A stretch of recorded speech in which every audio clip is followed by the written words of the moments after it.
Please let's spend a few minutes, first of all, generating as intense a feeling of compassion as possible, thinking just like I want happiness and don't want suffering, so countless mother and father sentient beings are just the same, all others are just the same. Just like I'm stuck in psychic existence and have been since beginningless time, constantly without ever even a second's break, experiencing the three kinds of suffering, suffering of suffering, suffering of change, and the pervasive, compounded suffering, which is a suffering of being at all times under the control of the karma and the mental afflictions. So have all my kind mother and fathers.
thinking, I myself alone am going to free them, each and every one, from suffering. Not just suffering temporarily, but suffering along with its causes, so they will never have to experience any kind of suffering ever again. So they will only experience uncontaminated happiness. And in order to lead them to happiness, and in order to lead them to the highest happiness of enlightenment, Buddhahood, where all faults have been eliminated, where all of the realizations and other inner qualities have been completed. In order to do that, I have to achieve that state. And for that reason, I'm going to spend this time thinking about, trying to understand the teachings of the Holy Guru on the stages of the path, in order to be able to gain some experience of them, to understand and experience them, and to be able to really bring them into our lives so that our life becomes really meaningful.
We'll recite some Shakyamuni Buddha mantra a few times together. First of all, to purify with white lights and nectar coming from the heart of Guru Shakyamuni in front of us.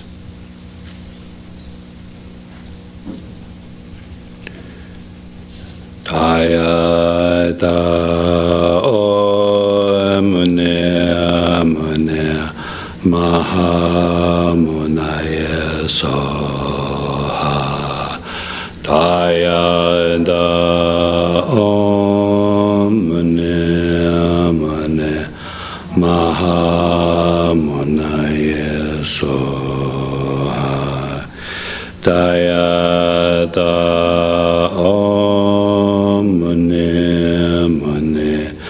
Maha Munaya Soha. Daya da Om Mune Mune Maha Munaya Soha. Daya da Om Mune Mune Maha Munaya Soha. Daya da Om Mune Mune Maha Munaya Soha.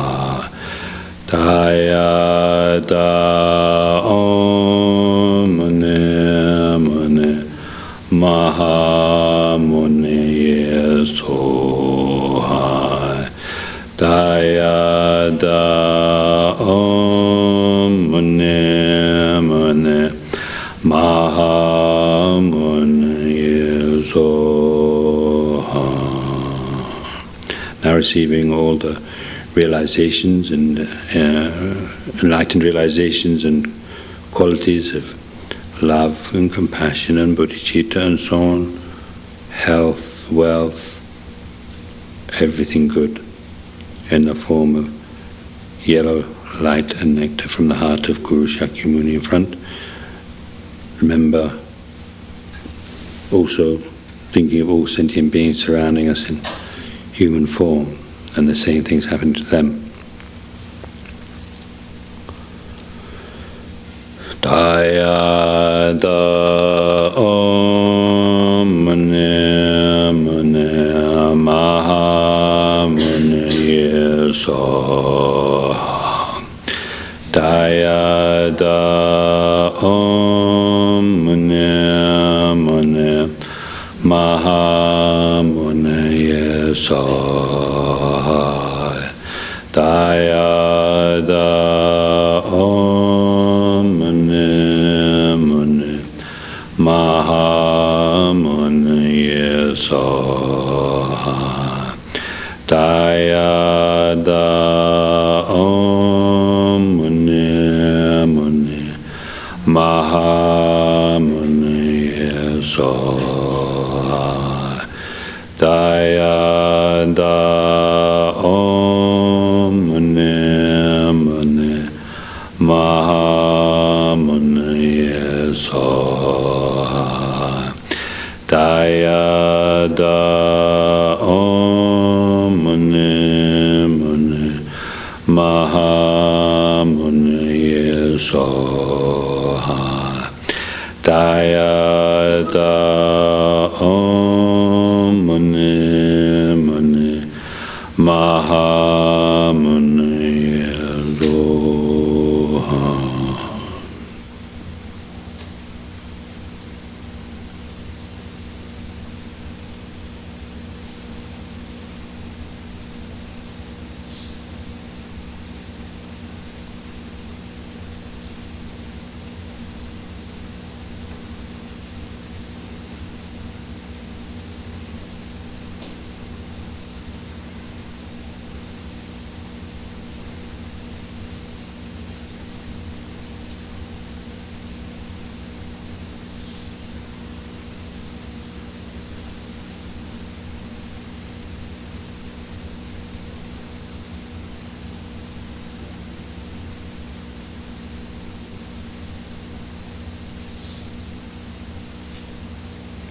So we'll spend a few minutes meditating on the mind meditating on mind, either meditating on the mind being free of color, shape, form, or simply watching the mind, watching the thoughts without stopping them, just allowing them to arise and watching without getting sucked in, without getting distracted, in other words.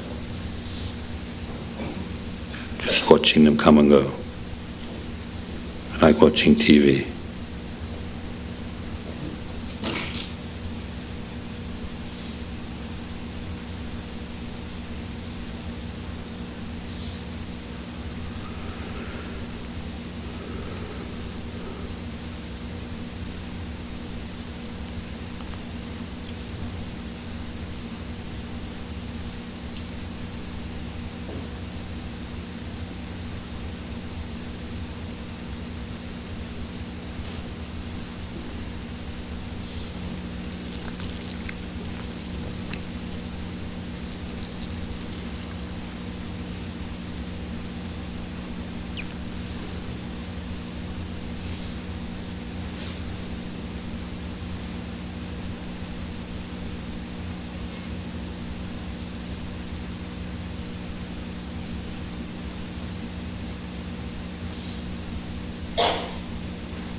His Holiness the Dalai Lama was teaching the three principal aspects of the path to at Vajrayogini Institute, 1982.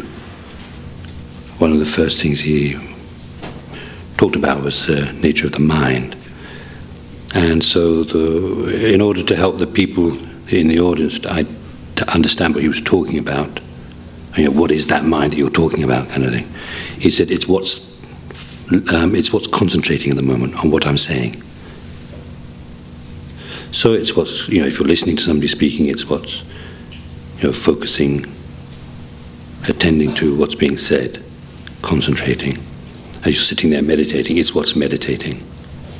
And so you're thinking about how that's free of color, free of shape, free of form. You can say the brain's got a color, depending on whether it's a fresh brain or one that's been soaked in whatever it is they soak it in, so that you can cut it up into pieces in a biology lesson, then it sort of looks greyish brown. But the mind doesn't have that color. It doesn't have a shape. It doesn't have a weight.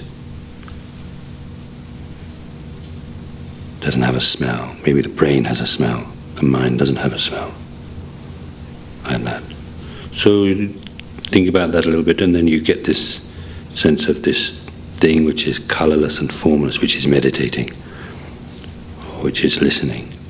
And then you just put your attention on that without wavering, without being distracted, or just watching the thoughts. So I'll talk a little bit in order to review some of the things that we've been going through during the last few days, and then we'll do maybe a few minutes of question and answer, and we'll do a few minutes of meditation, and then hopefully we'll be able to do that again, review a bit more, talk a bit more, and then meditate a little bit more, and then it'll be lunchtime. It should be quite painless. We keep ourselves occupied.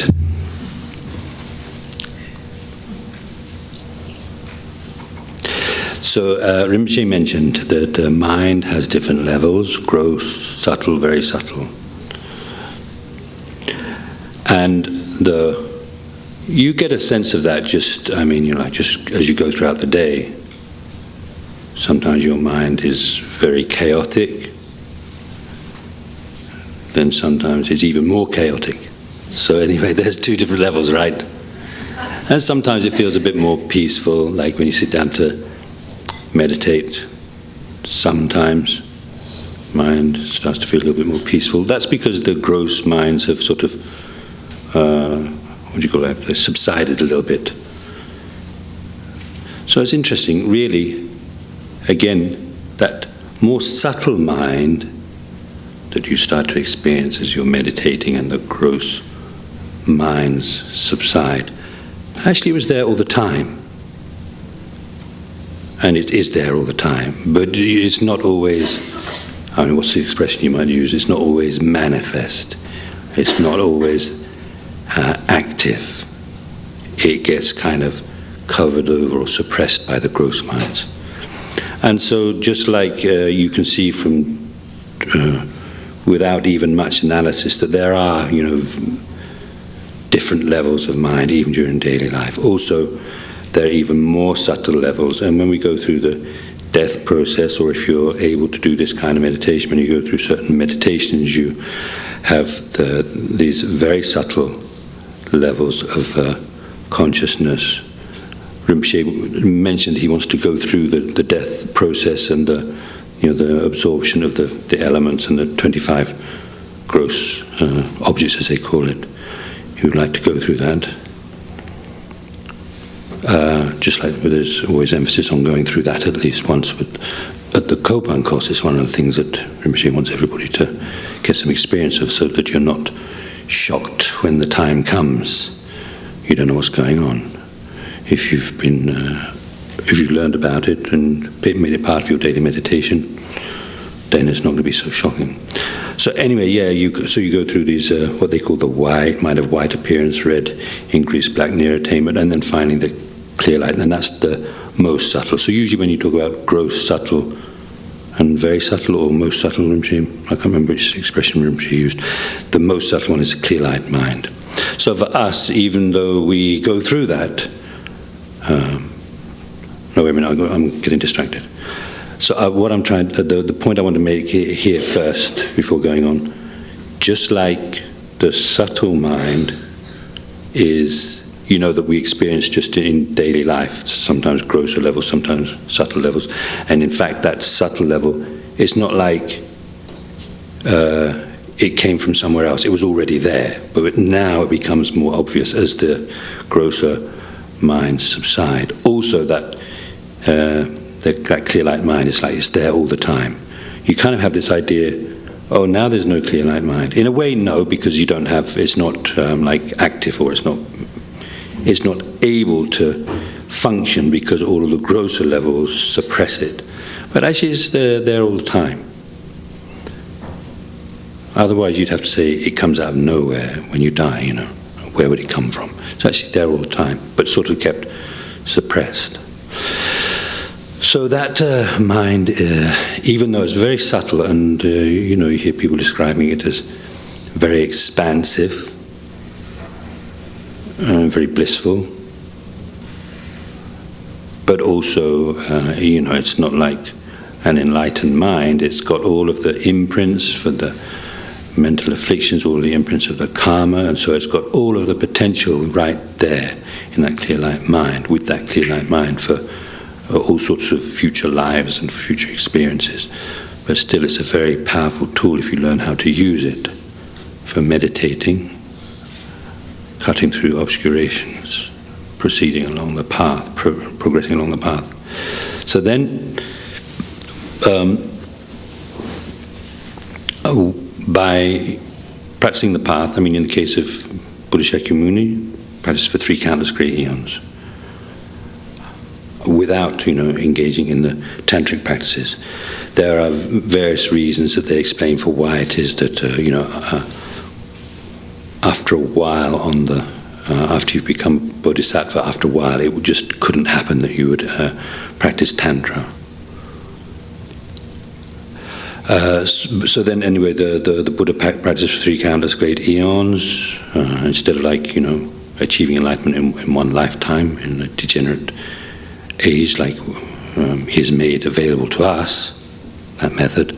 He took 3 countless great eons, and then at the very end he had to add on extra practices that are not part of the sutra practice that come from Tantra for manifesting this clear light mind and using that to meditate to get rid of the last of the obscurations, the most subtle obscurations. So then it's like you've got this clear light mind that doesn't have all of those imprints and obscurations and so on, and so forth. Yeah.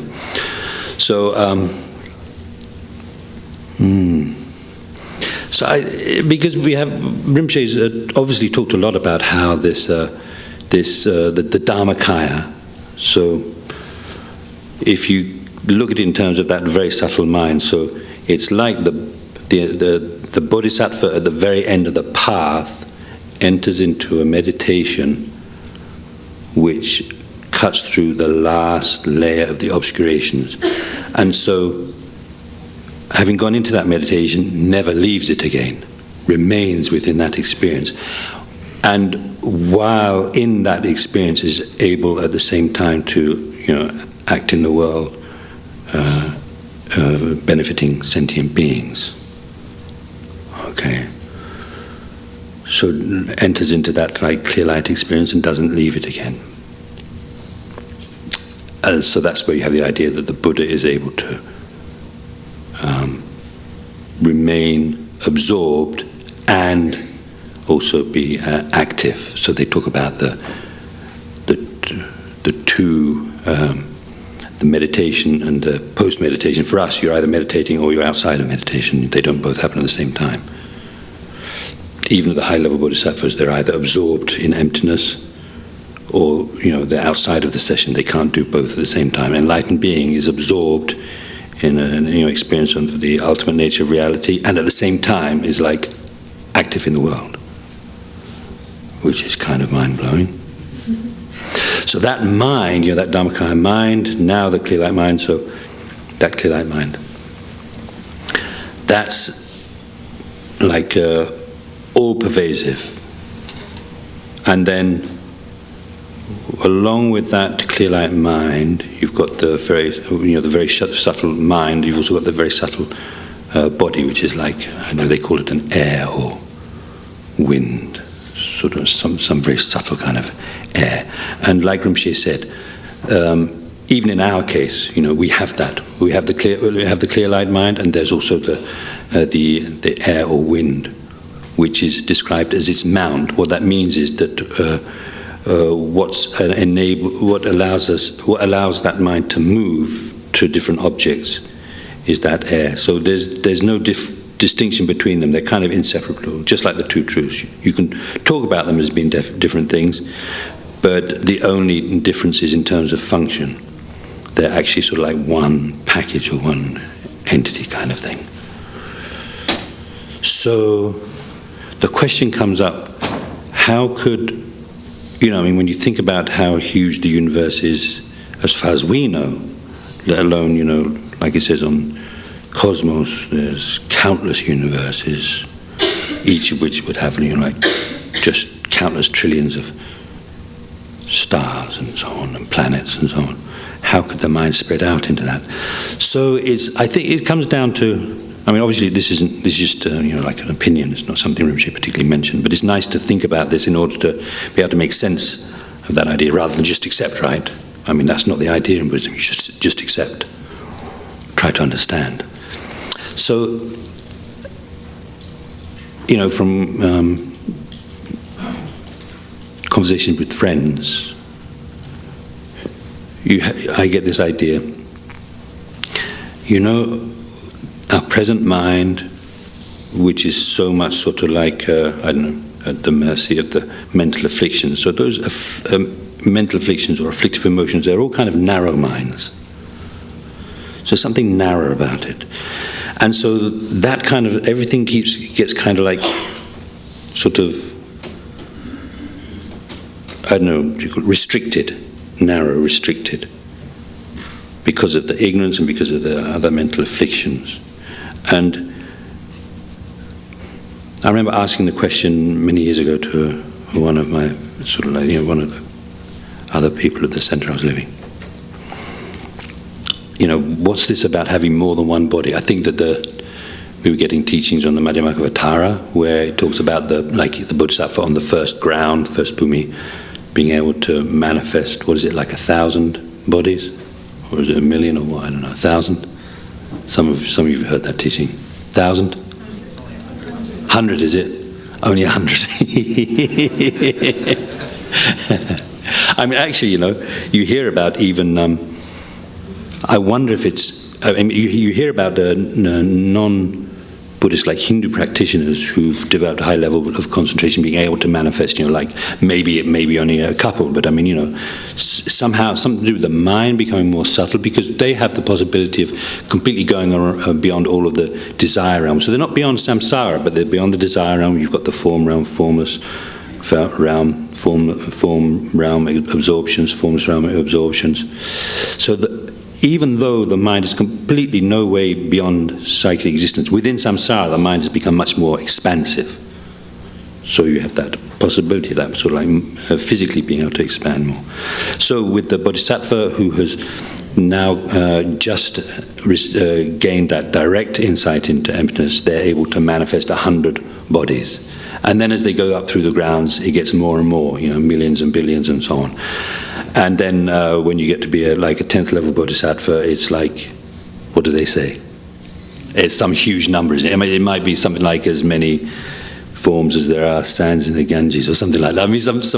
Something like that. Huge number of forms are able to manifest, but still not everywhere. But it's all, you can see there's a link between being able to physically expand and the mind becoming more expanded. So if now you've got no obscurations left, it's like there's nothing holding the mind back, and there's nothing holding the body back. But now this is not a body in the sense of a physical body, but that very subtle sort of consciousness, which is like, as they say, it's that wind or air. Nothing holding it back anymore. There's just nothing to hold it back. So it becomes totally all-pervasive. I mean, there's absolutely nothing holding back, so there's nothing that's going to prevent it from being all-pervasive. And where the body pervades, also the mind pervades. Where the mind goes, the body goes. Where the body goes, the mind goes. So it's like there's that possibility of total expansion, nothing being held back. And so then, well, anyway, that's that's just some kind of like maybe way of getting into an understanding of how it would be that the mind and body, the mind and body, as they call it, kutuk sunjuk. Sunjuk is like a union. Gu, holy body. Tuk, holy mind. They have this union, and so where one is, the other always is. And they're both all pervasive. So that's why Rinpoche, I forget, where all the quotes come from, but you'll remember he said at one point, if you think that if you have the karma, the Buddha will come, that's a mistake. If you think, if I have the karma, I'll see the Buddha, or the Buddha will appear to me, then you're going in the right direction. Because the Buddha is there already. And so when we invite the Buddha, like when we're doing our precepts, Malu Senjin, that prayer that we do to invoke the Buddha, that's because, there's no escaping it. Somehow it's quite difficult to really convince yourself that the Buddha is there already. So if you recite this prayer, which was actually recited by this woman at the time of the Buddha, and she recited the prayer, and the Buddha was a long way off, but by reciting the prayer, the Buddha came preceded by these various disciples flying in the sky towards her, so that she could offer a meal to the Buddha. So, you hear that kind of story, so you think, this is a very powerful prayer. When I say this, the Buddha will actually come. And when you think like that, you just feel it's quite moving. Actually, the Buddha is there already, but it's kind of difficult to believe. It's, so the idea of invoking and, what's this other word, consecrating holy objects and so on, it's for our minds so that we can create merit, because you wouldn't be able to convince yourself that the Buddha is there and you can make offerings and accumulate merit otherwise. But actually, that's just the limitation of our minds. And also, if you think about the story of a Sangha, a Sangha who meditated for 12 years, he wanted to benefit sentient beings, he wanted to offer service to the Buddha's teachings, and he had come to the conclusion that the only way was he would be able to do that would be by actually, meeting with Maitreya and receiving teachings from Maitreya. So he goes into retreat in order to be able to see him, and then there's the story of after 3 years coming out because he's discouraged, and then something happens and he comes back in again that shows him that if you persevere you can achieve anything. So he goes back in for another 3 years, still nothing. Comes out, another, some other kind of, see something else that encourages him. Seeing somebody that's using a piece of cloth to form a lump of iron into a needle, which is, that's kind of impossible. But actually, if you go along, and this guy had a pile of needles by his side that he'd already made. That kind of thing, so feeling each time, being inspired to go back into retreat. And this happened,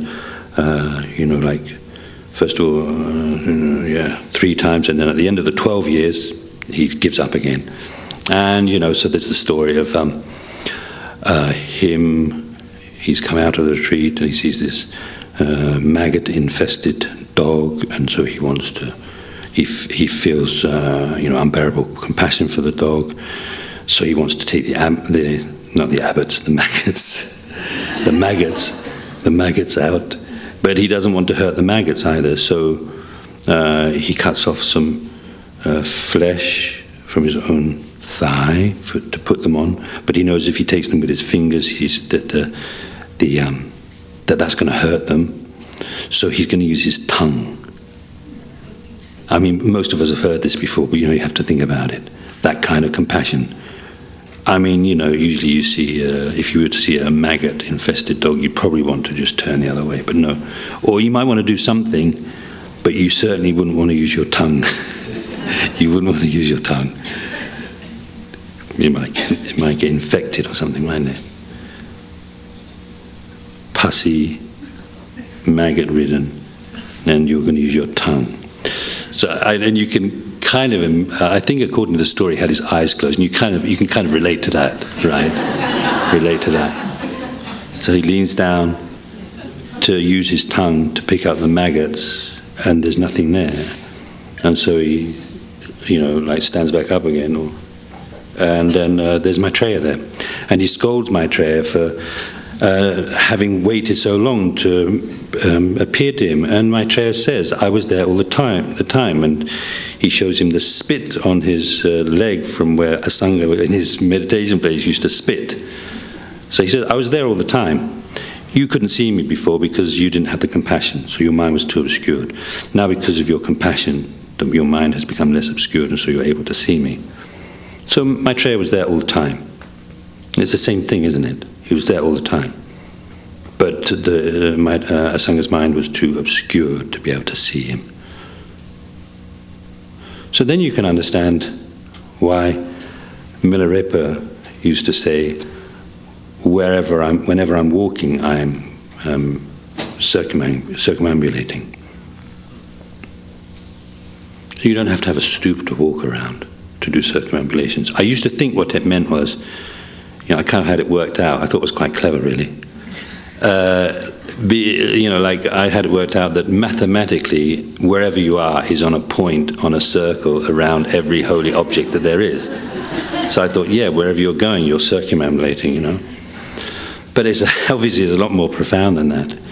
The reason that wherever, if I don't know if he meant something else, but one thing for sure it can mean is you could be walking around anything with the awareness that the Dharmakaya is all pervasive, and so all enlightened beings are within that area that you're circumambulating. So your guru and all of the Buddhas, which are all emanations of your guru, are all there, and you're circumambulating them all.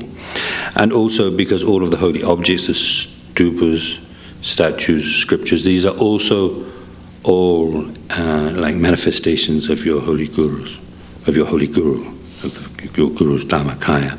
So the guru is in essence all of those holy objects as well. So when you're circumambulating the guru who is there, even if you can't see, you know that the guru is there because the Dharmakaya is all pervasive.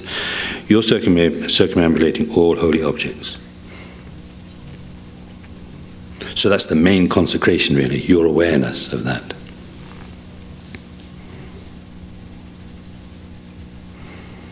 Okay, so let's spend... I was going to say if there was any questions about that. Okay, so then we can meditate. Didn't give you much chance to think. It'd be nice to do some meditation, wouldn't it?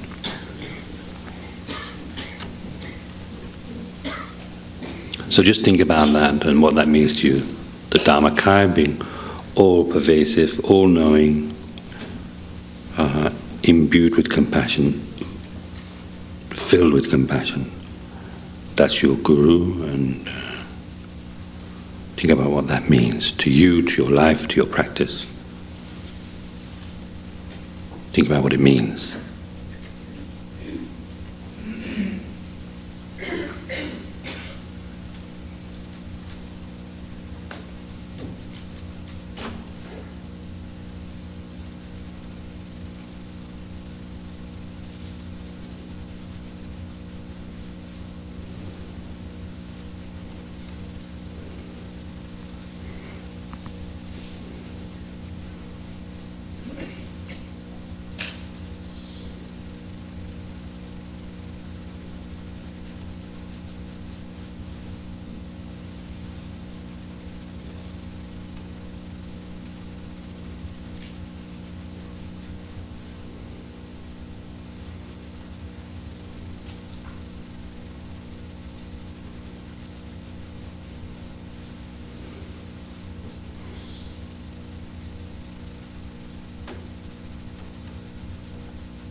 Then one thing that obviously we remember Rinpoche talked about when giving the Mahayana precepts the other day. He was talking about these 4 wrong concepts of grasping what's unclean or impure as clean, what's suffering as pleasant happiness, what's impermanent, change moment by moment as being permanent, what's empty of a self as being self-existent. I mean, we've sort of covered that quite a bit already. Were there any questions about those? I think there's a lot about this in the Buddha's teaching, especially about the first one. There's actually somebody in the Santa Cruz area. One of our nuns has been to this person. Each year they take this person takes a group through meditation on the 32 impure substances. I don't know if he teaches anything else, but he teaches this anyway. The 32 impure substances. So anyway, I think for most of us, memorizing a whole list of 32 is a bit too much. I think that. Did you memorize it? I can probably do the first 2 lines. Yes. Hair, body hair, nails, teeth, skin, flesh, sinews, bones, marrow, something, kidney. Okay. Marrow, kidney. Kidney's the last one, is it? No, there's more. There's a few more.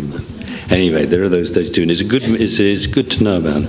Yeah. It's not just for the Sangha. I've heard people say it's just lay people don't want this meditation. Who knows what might happen? It's good for the Sangha, but I don't know about that. It helps you to keep have some kind of control over desire, and everybody has to do that, don't they? Everybody, don't we? Don't we all have to do that? Yeah, we do all have to do that, don't we?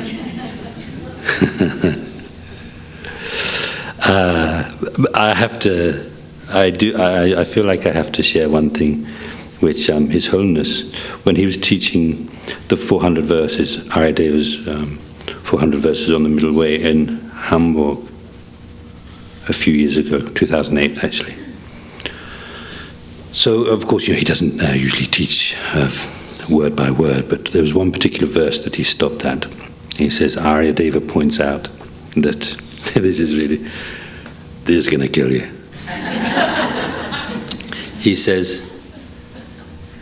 He talks about how if there were just a few people amongst us that go around with, I don't know how many pounds or kg it is of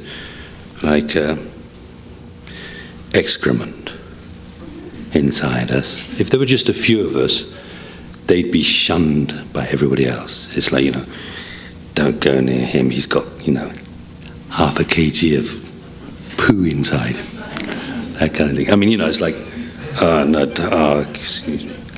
It would take a special person to go near that kind of person, But so because we've all got it, then it kind of becomes acceptable.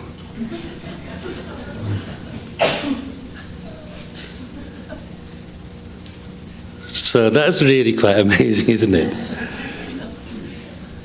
Even if you don't get the 32 substances, it's like everybody you see, everybody you're sitting next to, in front of you, behind you, they're all sitting there with, I don't know if anybody's ever weighed it, however much there is of it. Anyway, everybody's walking around with that inside themselves. In an imperfectly sealed container.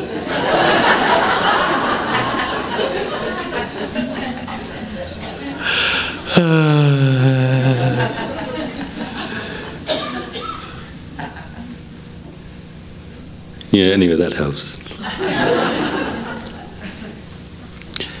And I find it so strange. It's very strange. I don't know if this is really just a Western thing. mean, actually, it might be a Western thing, because I was in Sarnath some years ago, and with my friend, and he's staying with his wife, him and his wife.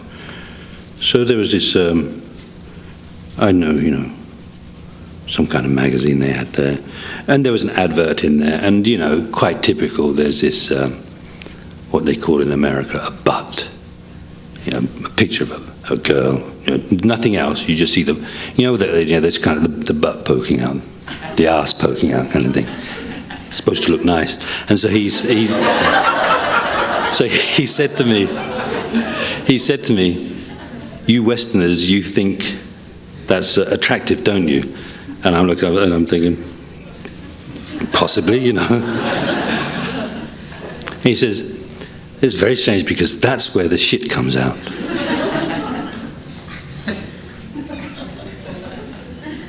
So it's very strange, really, when you think about it. It's very strange. Because it's true, isn't it? It's very strange.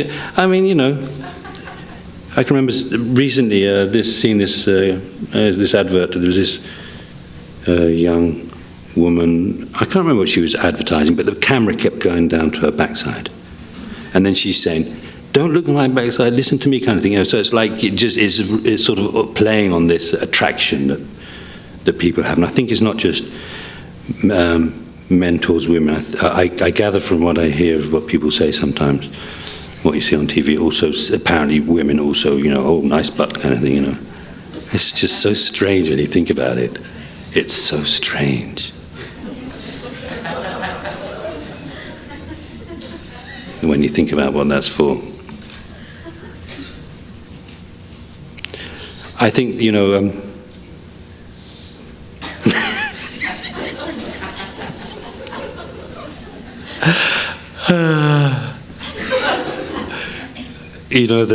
they say that, I mean, correctly speaking, the well-behaved Buddhist monks and nuns, when they're going out to arms, which mean to get their arms. In other words, when they're going around, they keep their head down, not sort of like looking around here, and they're like, as Tibetans say, like a damru, looking around.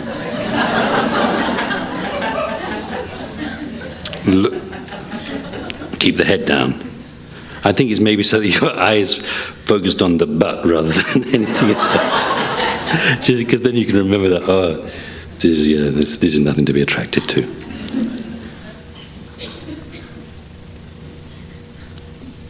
Strange. So that's why they're all looking down. These monks, that's why they're looking down. That's what they're looking at. No, that can't be true.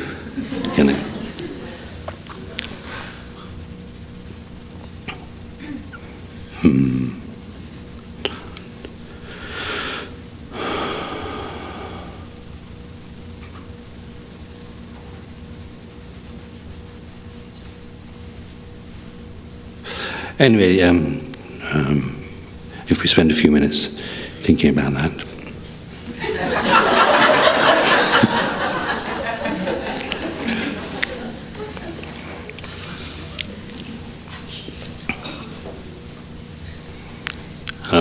I bet they didn't know that when we that we would find this meditating on the impure nature of the body, that we'd find it funny.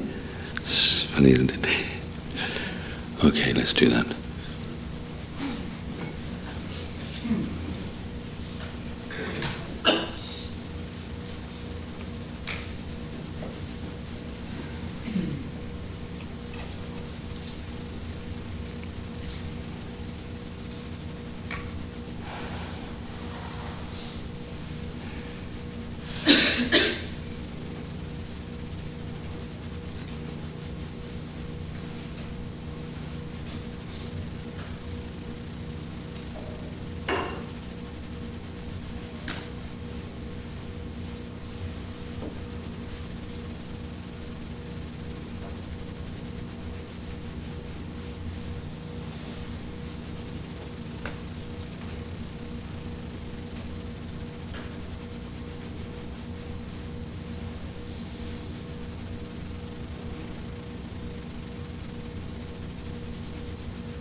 So then I was thinking there's one thing that might be useful. Rinpoche mentioned that when we take the precepts, there are particular benefits from taking them on the 8 special days associated with the life of the Buddha. So there's the 4 main ones and the 4 other ones. The 4 main ones was Sagadawa, where we, which marks the Buddha's, was it the birth, enlightenment, passing away, right? Okay. Then the Trupasishi, the 4th of the 6th month for the first turning of the wheel. That's 2. Then what's the descent from Tashita? Do you remember which day? Can't remember the day. So anyway, the descent from Tashita, that's the third one, in no particular order. What's the other one then? Huh? Oh, yeah, thanks, yeah. So actually, I mean, if you were going to say day, then it would be the 15th of the first month, right? But usually the first 15 days are all sort of multiplying days by 100 million. So all of those are 100 million. Can anybody, because I don't remember what the 4 other ones are. One is the conception, isn't it, which is a little bit before Sakadawa.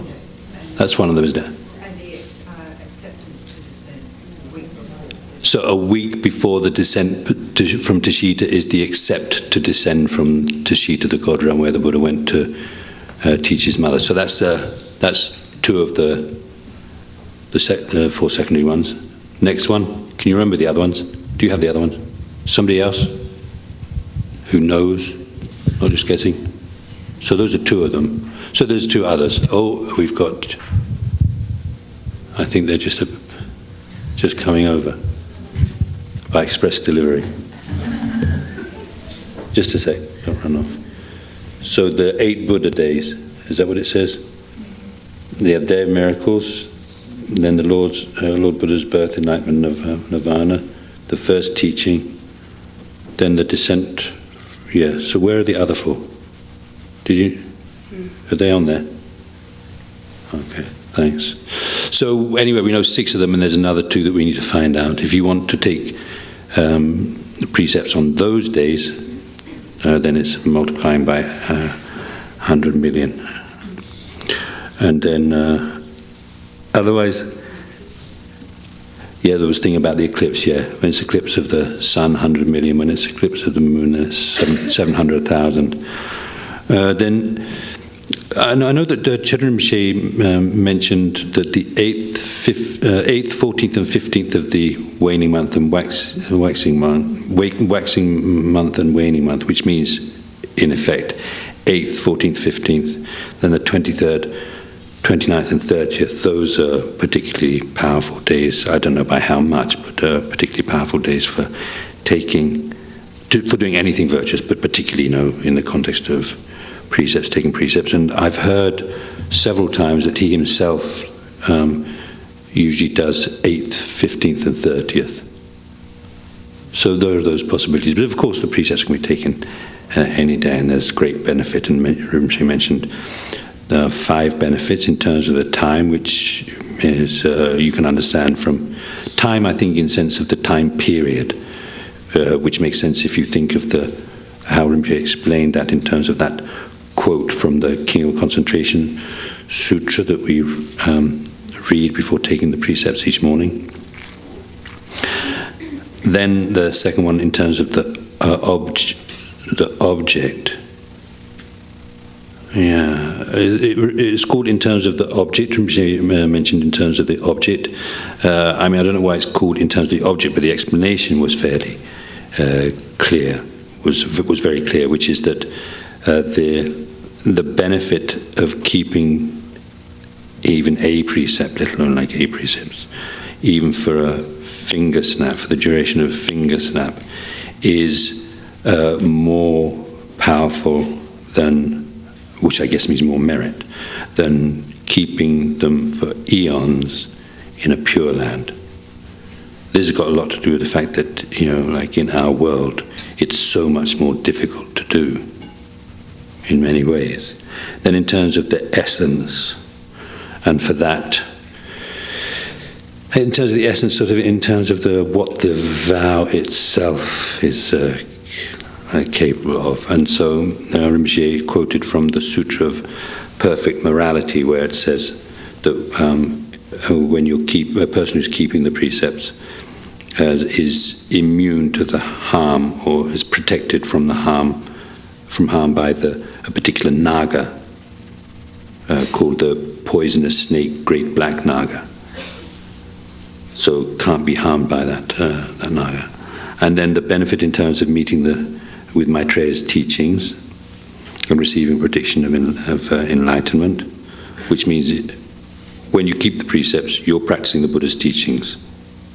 And so when you practice the Buddha's teachings, Buddha Shakyamuni's teachings, if you don't achieve, like the final goal now, then as Venerable Sarah was mentioning, they talk of the Maitreya having made a promise that when he comes into the world and does the same thing that Buddha Shakyamuni did, whenever that happens, then he would actually come looking for you. He'll come looking for those previous followers of the Buddha.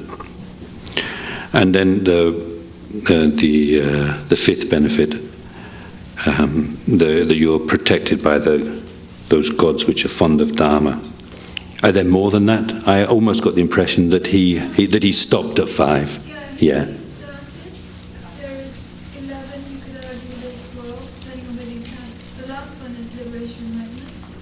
So that comes as one. You don't mind saying this into the mic, do you? Do you want me to tell you what they all are? I think we would like to hear that. We've got time. Yes, please. We've just got to finish by 5:30. That's all, and do this Lama Sangye food blessing. That's all. So if I just read out, this is a book called Direct Namaste Method. Oh, it's in that book, is it? Okay. Yeah, and so this is actually Rinpoche's actually taken this from his guru, as he mentioned, Kyabje Chitra Rinpoche's commentary.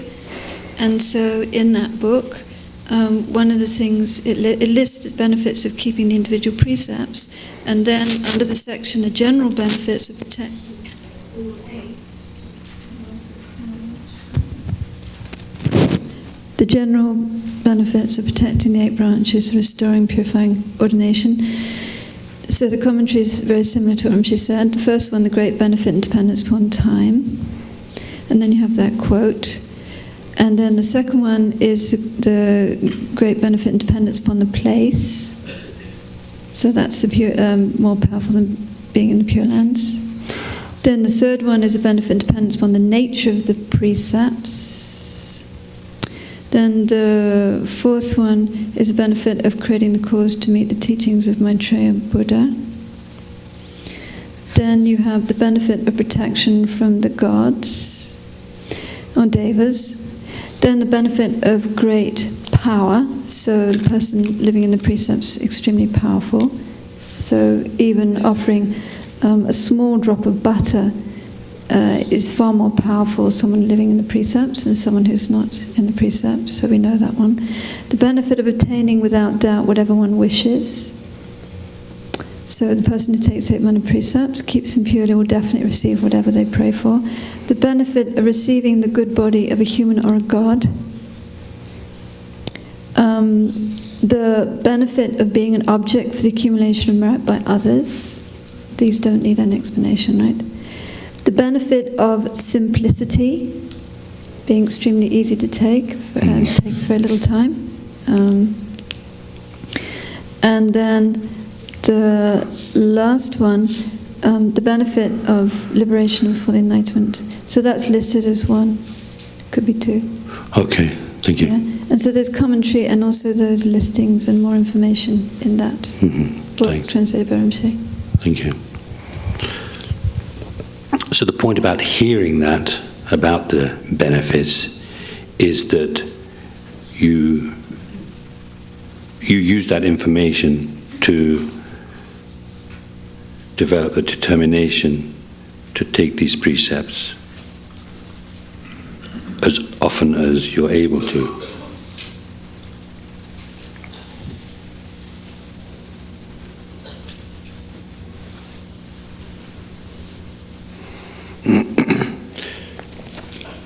So we can do the food blessing.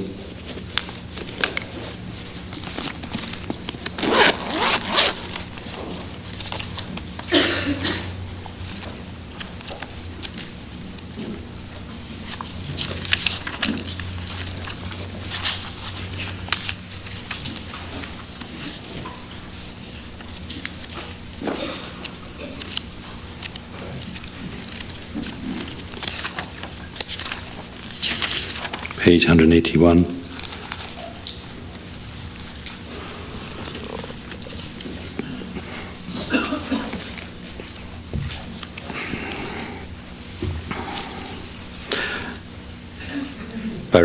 When we recite the Om Ahum 3 times, then that makes the food, right now where it is out in the kitchen, that is blessed. So all impurities are purified. It becomes nectar, which doesn't just mean it becomes very delicious, but it becomes uncontaminated, nectar in the sense of bestowing uncontaminated bliss. There are other meanings for nectar, I think, like, it becomes like an elixir of immortality. And so, then it becomes also inexhaustible. With the Om, it becomes inexhaustible. And then we can, so recite those letters together. Om Ahum, Om Ahum, Om Ahum. So since we're going to offer it, one thing I can't remember all of the things I've heard Rinpoche say, and which isn't actually much about making the food offering, but one thing is to think that you're like sharing it out with all sentient beings and then offering on their behalf. Just like was mentioned in the other day with when Venerable Sarah was leading the Lama Chopa. So it mentions there also. You think you're sharing it out with all sentient beings. So then it's not just yours, it's theirs as well. And then you're offering it on their behalf so that they accumulate merit as well.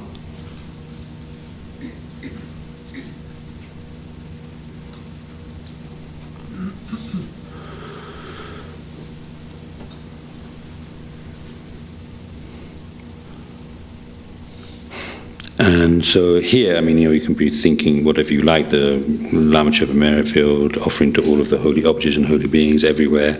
But particularly when we go into the Gompa, the practice that's recommended here is you think your guru in the aspect of Shakyamuni Buddha is in your heart and you're offering nectar. And then here, because of that offering, your guru experiences uncontaminated bliss.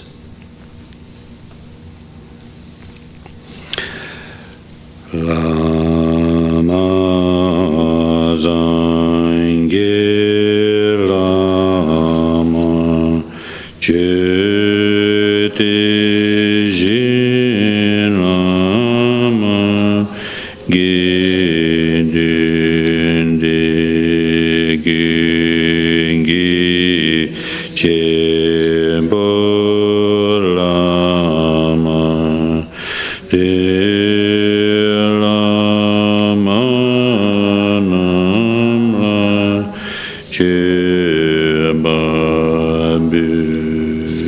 May we and those around us in all our future lives never be separated from the three jewels, continuously make offerings to the three jewels, and receive the inspiration of the three jewels. To the Supreme Teacher, the precious Buddha, to the Supreme Refuge, the precious Dharma, to the Supreme Guides, the precious Sangha, to the Triple Gem, the objects of refuge, I make offerings. Compassionate Lord, all-knowing Guide, field of merit and ocean of qualities, Tathagata, to you I pay homage. Through purity free of attachment, through virtue free of the lower realms, uniquely ultimate, supreme, peaceful Dharma, to you I pay homage. Showing the path that frees those seeking freedom, well established in the trainings, pure among fields, possessing qualities, to the Sangha I also pay homage. To the Principal Buddha, homage. To the Dharma that protects, homage. To the Sangha assembly, homage. Homage always to the three. The qualities of Buddha are inconceivable. The qualities of Dharma are inconceivable. The Arya Sangha are inconceivable. Through generating faith in the inconceivable, the karmic ripening results will also be inconceivable. May we be born in a pure realm. To the precious Buddha, the peerless guide. To the precious Dharma, the peerless refuge. To the precious Sangha, the peerless liberators, we offer to the three jewels of refuge this food which has 100 flavors, which is mouth-watering and well-made. To the king and his sons we offer with faith. Through this offering may all my creators become wealthy and enjoy the food of concentration. Seeing this food as medicine, we eat it without attachment or hatred, not to become fat, not out of pride, not to look strong, only to sustain the body.